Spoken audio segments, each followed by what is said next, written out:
verdade é que não há mesmo ninguém. Amém. Só o nosso Salvador. Aleluia. Meus amados, nós vamos meditar na palavra de Deus nesta noite. Nós temos vindo a estudar a carta aos Hebreus e hoje nós iremos continuar. No último dia, nós estivemos falando acerca do capítulo 6, a partir do versículo 13, e nós estivemos vendo acerca da figura de Abraão. Vimos a forma como a promessa foi feita de uma forma muito solene, a imutabilidade da promessa de Deus. Vimos que Deus jura por si mesmo porque não tinha ninguém superior a Ele. Não há ninguém superior ao nosso Deus. Amém. E Ele, como Deus eterno, constitui-se como o garante de que todas as suas promessas, elas são cumpridas. Depois vimos que temos novamente o exemplo de Abraão, assim esperando com paciência, alcançou a promessa. Vimos o que significa esperar, está implicado com a confiança, está implicado com a certeza de que irá cumprir e com paciência por causa da esperança. A esperança advém da certeza de que vale a pena. Ninguém espera se não valer a pena. Amém? Ora, eu estou com um problema aqui na minha transmissão que não sabia e vamos lá ver se eu consigo resolver isso já.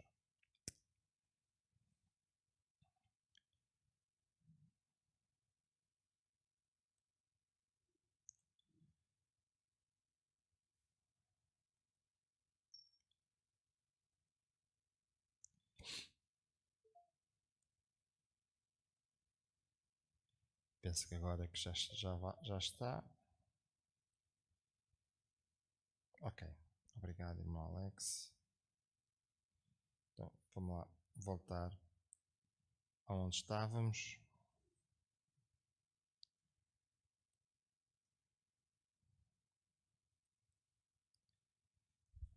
Muito bem. Assim os irmãos já conseguem acompanhar. Então, meus amados irmãos, vimos que o texto de Hebreus também diz que o juramento é o fim de toda a contenda. Não há mais discussão, dado que o juramento faz com que aquilo que foi prometido não seja mudado. É como que uma garantia. Então depois nós temos a razão da imutabilidade, vimos as promessas e os juramentos, vimos que Deus na sua natureza, Ele não muda. Ele é imutável. Amém? Ele é imutável.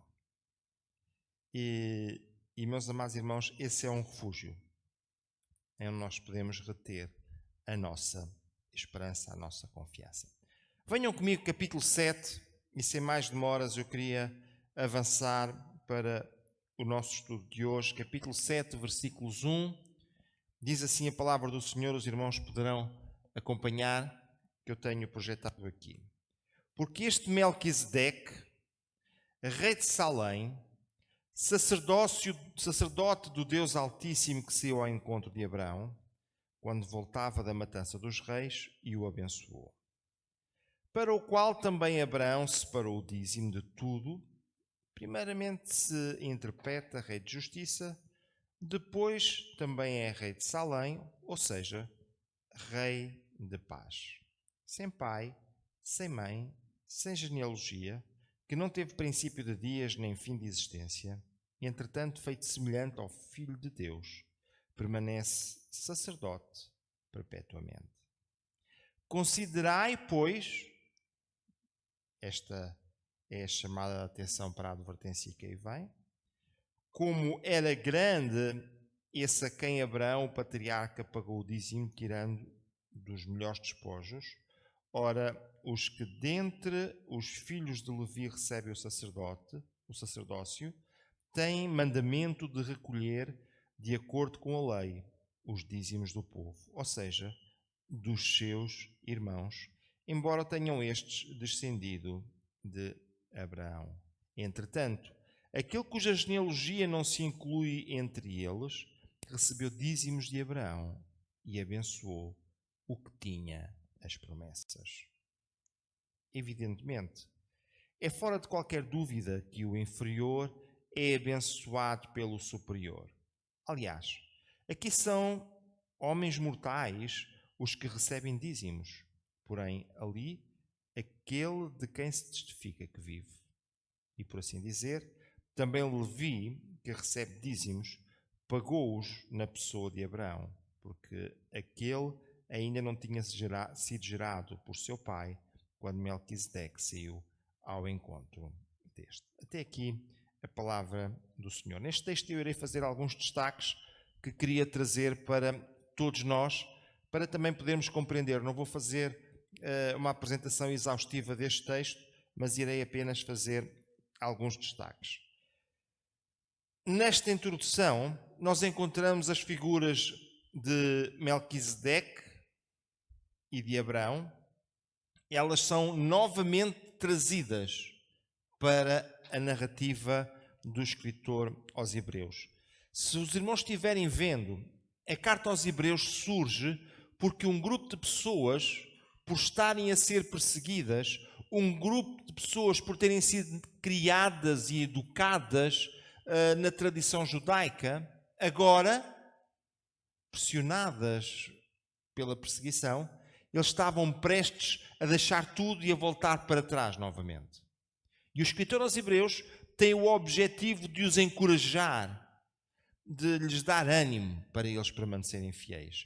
Então, meus amados irmãos, sempre este escritor, ele vai buscar os exemplos e as grandes figuras do Velho Testamento para trazer para a narrativa, para a seguir explicar que Jesus é superior a eles. Por isso, Jesus é superior também à anterior aliança. Por isso, Jesus é superior a tudo o que era feito antes. E eles não devem deixar algo superior para voltar para algo inferior. Basicamente, é esse o contexto que nos é trazido aqui na carta aos Hebreus. Melquisedeque é de novo apresentado como um tipo, alguém que aponta para a pessoa de Cristo. Os crentes agora são prefigurados na pessoa de Abraão, no personagem de Abraão. E nós precisamos de ver, Abraão vinha de uma vitória e ele encontra este tal Melquisedeque.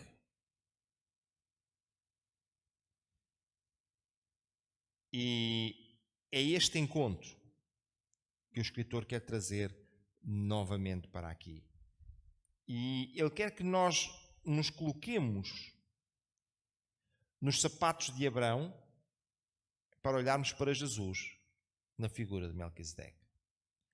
E nós precisamos de conhecer mais ou menos o texto, e eu já irei citá-lo novamente para entendermos aquilo que ele nos quer dizer. Bem, deixe-me falar um bocadinho acerca de Melquisedeque. Melquisedeque, ele está ligado, como várias personagens do Gênesis, por um nome. Se nós olharmos para o nome era muito importante porque as características da pessoa tentavam se colocar no nome da pessoa. Por exemplo, quando nós chegamos a Gênesis 25, vemos que Esaú foi chamado desta forma, e Esaú em hebraico significa vermelho, porque ele era ruivo. Ele tinha um aspecto ruivo, vermelho. E Melquisedeque, nós podemos olhar para esta palavra, e esta palavra ela é uma palavra composta pela palavra Meler, que significa rei, e pela palavra Tzedek, que significa justiça. A palavra Tzadik seria justo, a palavra Tzedek é justiça.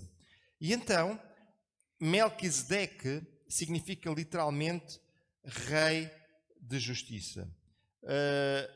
Mas o escritor ele acrescenta mais e diz que ele é rei de justiça, rei de Salém e rei da paz. É interessante que Paulo aos Efésios diz que Jesus é a nossa paz. Então nós encontramos a necessidade que o escritor tem de ir buscar o nome e de trazê-lo como um exemplo para aqueles que o ouviam. Nós encontramos também que Melquisedeque, ele é considerado, ou ele é comparado com o sacerdócio levítico, ou o sacerdócio de Arão.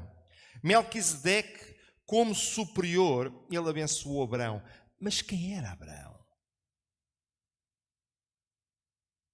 Abraão era o detentor de todas as promessas. Em ti serão benditas, não é a nação dele, mas serão benditas todas. Porquê? Estava apontando para o grande descendente de Abraão, Jesus Cristo. E, meus amados irmãos, agora, este sacerdote, este Melquisedeque, ele apresenta-se como superior a Abraão. Diz que ele é anterior a Abraão, e diz que ele é o sacerdócio eterno. O sacerdócio levítico não era assim. Se nós olharmos para Arão, ele passava o sacerdócio de forma sucessiva aos seus descendentes. Se nós formos ver todos os sacerdotes que surgiam, eles iam passando à sua linhagem, à sua descendência, o sacerdócio. Então, meus amados irmãos, prezadas irmãs, deixem-me dizer-vos nesta tarde, nós encontramos aqui uma caracterização deste Melquisedeque. Não aparece nenhuma menção à sua linhagem, pelo que o escritor o coloca sem pai, sem mãe, sem família, comparando desta forma com... No princípio era sem pai, sem mãe, sem família. Ele é eterno. Se para o sacerdócio é necessário ser da linhagem de Arão, neste caso a origem de Melquisedeque é omitida. Acrescenta-se em princípio, nem fim de dias. Só poderá estar a falar de alguém que é eterno. Segundo Guthrie, a palavra que aparece aqui no hebraico, afomoio, apenas aparece uma vez no Novo Testamento e é uma palavra sugestiva e significa alguma coisa que é um modelo de cópia. Olhemos para a ideia que é apresentada aqui. Jesus é que é o verdadeiro padrão, mas antes que fosse conhecido o original, foi dado a conhecer à humanidade a cópia. Estou lendo o texto que este Guthrie escreveu. Acrescento que a explicação que surge no versículo 3, sendo feito semelhante ao Filho de Deus, este semelhante aparece com esta ideia antes que o original fosse conhecido, antes que o original fosse apresentado. Foi apresentada uma imagem, uma cópia.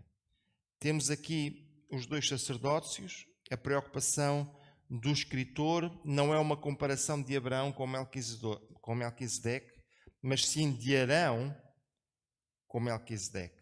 As suas preocupações não estavam em Abraão, mas ele utiliza esta figura para destacar a grandiosidade de Melquisedeque.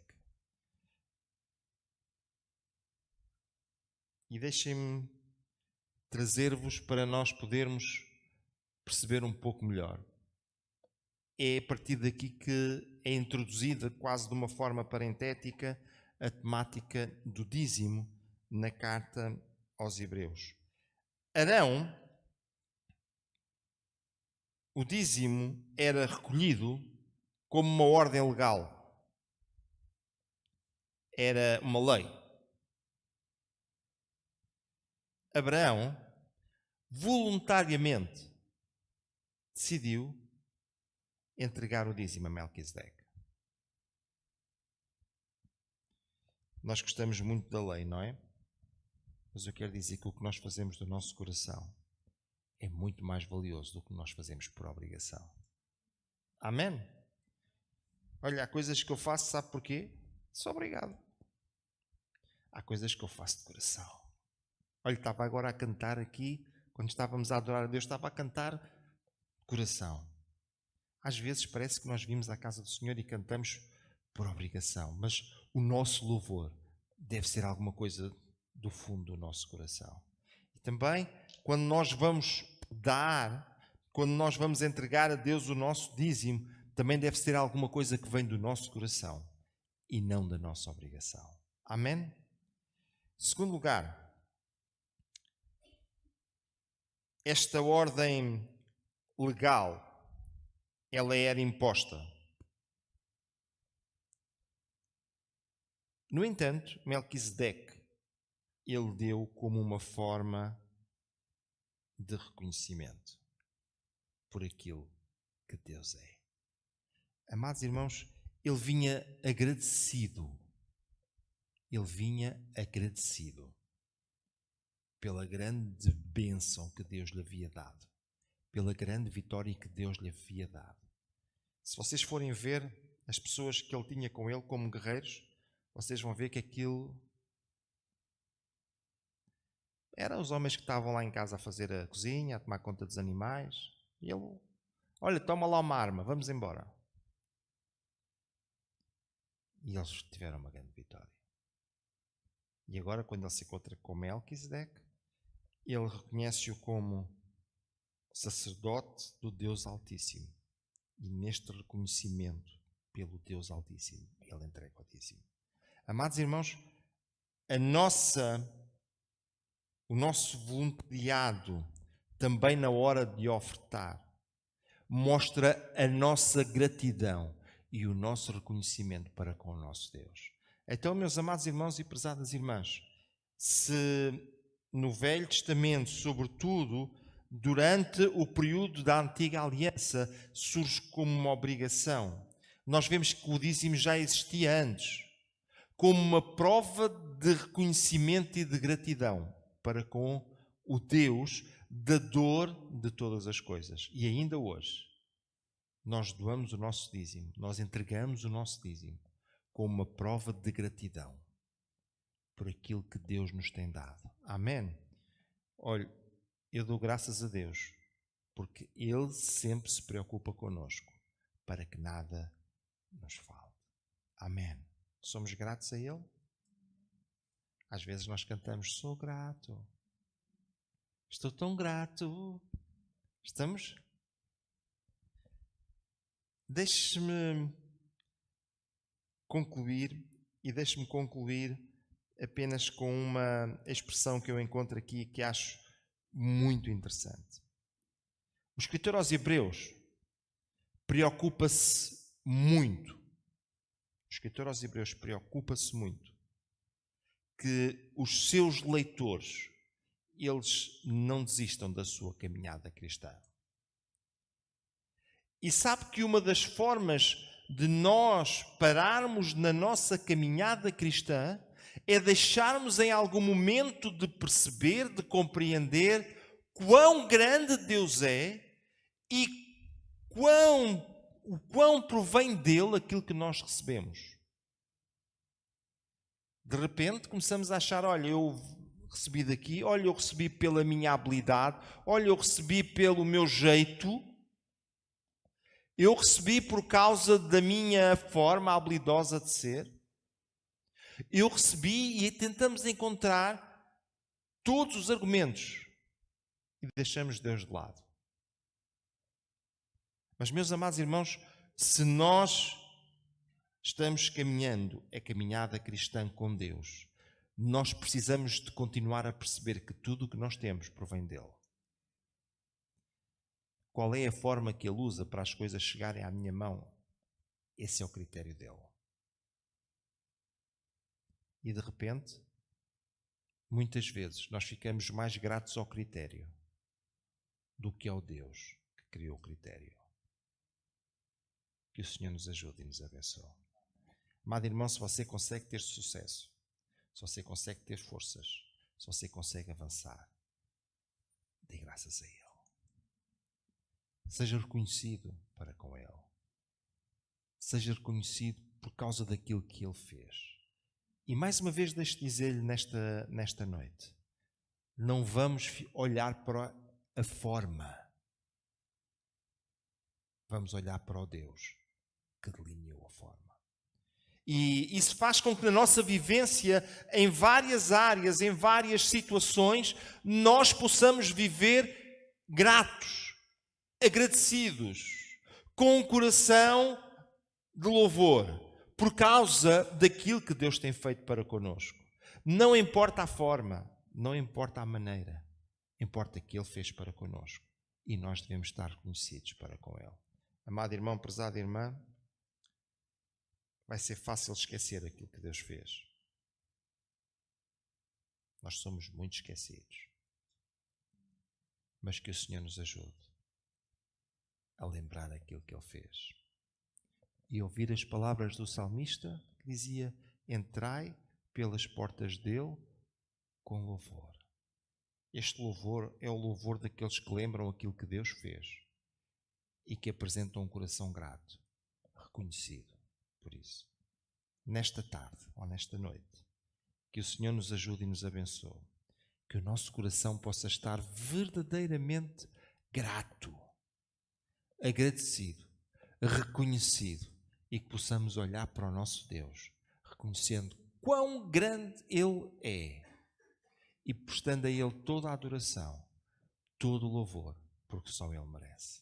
Amém? Podemos ficar de pé nesta tarde e, meus amados irmãos, ainda por alguns instantes, vamos adorar este Deus, vamos louvar este Deus que nos tem dado, este Deus que nos tem abençoado, este Deus que tem sido tão bondoso para conosco, este Deus que tem trazido da sua bênção para as nossas vidas. Então, meu amado irmão e prezada irmã, levanta a tua voz e louva a Deus, lembra as coisas que Ele te tem dado, lembra as coisas que Ele tem permitido que tu tenhas. Não te preocupes com a forma como elas chegaram à tua mão, mas dá graças a Ele, porque eu acredito que tudo vem dEle. Ele é aquele que é o dador de todas as coisas. E nós devemos ter um coração agradecido. Aleluia! Aleluia! Aleluia! Te adoramos, Deus.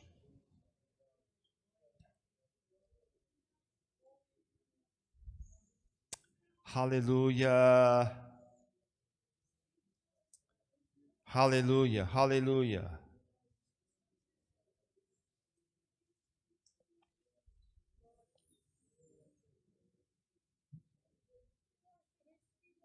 Deus, te adoramos, Senhor. Aleluia. Aleluia, aleluia. Coloque em nós um coração grato, Senhor. Aleluia. Aleluia, aleluia. Derrama graça e dá-nos capacidade de sermos gratos a Ti, Senhor. Aleluia. Amado irmão, no teu lugar, abre a tua boca e louva a Deus por aquilo que Ele te tem dado. Aleluia. Aleluia, aleluia. Aleluia. Tão gratos a Ti, Senhor. O nosso coração está tão grato a Ti, Deus. Tão grato a Ti, Senhor. Aleluia, aleluia, aleluia. Aleluia. Aleluia, aleluia. Aleluia, aleluia. Meus amados irmãos, nós vamos sentar. Eu vou despedir-me daqueles que nos escutam lá em casa. Queria convidar-vos a estarmos juntos no próximo domingo, às 6 horas da tarde. São bem-vindos a estar connosco. Então, planeie estar presencialmente. Presencialmente é sempre melhor. E estaremos juntos aqui próximo domingo, às 6 horas da tarde. Que Deus ricamente vos possa abençoar.